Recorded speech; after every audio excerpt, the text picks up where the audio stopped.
Հարգելի գործընկերներ, շատ ուրախ եմ այսօրվա մեր հանդիպման համար, ուրախ եմ նաև, որ նման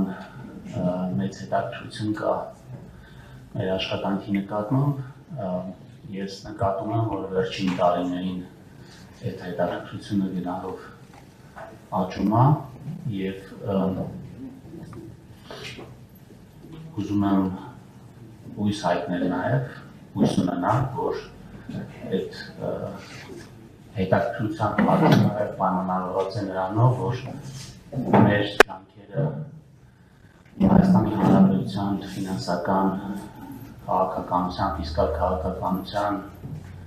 թափանցիկությունը ապահովելու նպատակով տալիս է իր արդյունքները, որտեղ հանրությունը էլ ավելի մեծ հետաքրքրություն ցուցաբերում մեր կատարած աշխատանքի նկատմամբ։ Ես մի քանի բաներ կուզենամ ասել ընդհանուր առմամբ անցած տարվա մեր կատարած աշխատանքի և արդյունքների մասին, հետո սիրով կպատասխանեմ ձեր հարցերին։ Նախ կարելի ասել, որ ընդհանուր առմամբ բոլոր նորությունները, որոնց մասին կարելի է խոսել, իրենք դրական են, այսինքն թե տնտեսական զարգացումները, թե մեր կայունությունը և մեր աշխատանքը բնութագրող ցուցանիշները բոլորը բարելավում են, դրանց մասին առանձին կասեմ։ Հիմնական ցուցանիշը բնականաբար համախառն արդյունքի աճն է, ինչպես գիտեք, վերջին տարիներին մենք տպավորիչ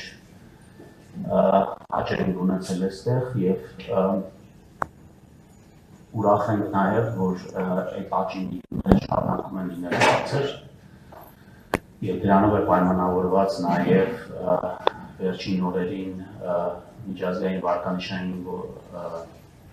գործակալության կողմից Հայաստանի վարկանիշի կայունից դեպի դրական փոփոխությունը,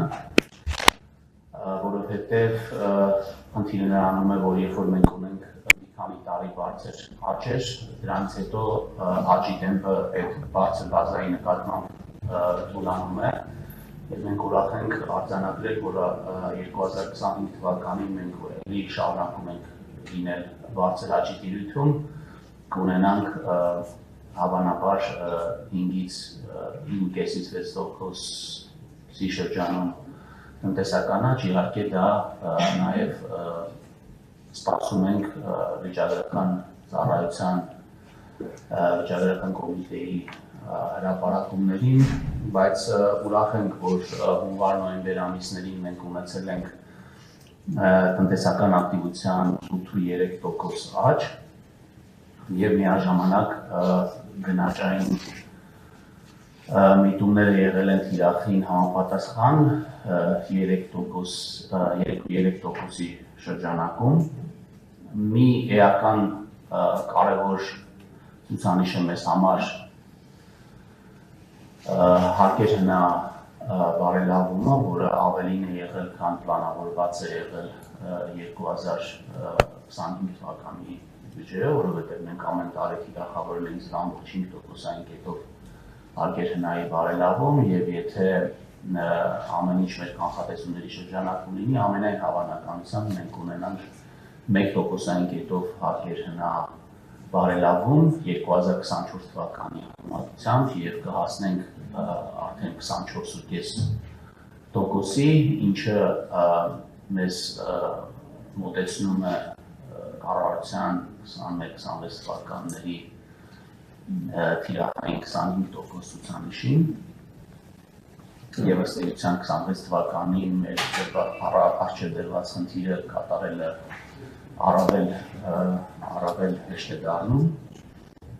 Սա նաև կարևոր է բնականաբար այն իմաստով, որ հարկերի հավաքագրումը բավականին դրական միջավայր է ստեղծել նաև մեր բյուջետային աշխատանքներում և մենք որևէ խնդիր չենք ունեցել մեր ծախսային պարտավորությունների իրականացնելու համար, ավելին մենք ունեցել ենք սպասվածից ավելի փոքր դեֆիցիտ, մոտավորապես կարելի ասել, որ 1%-ային կերպով առնվազն ավելի փոքր դեֆիցիտ ենք ունենալու 25 թվականին, հիշեցնեմ, որ մեր պլանավորված դեֆիցիտը 5.5% էր,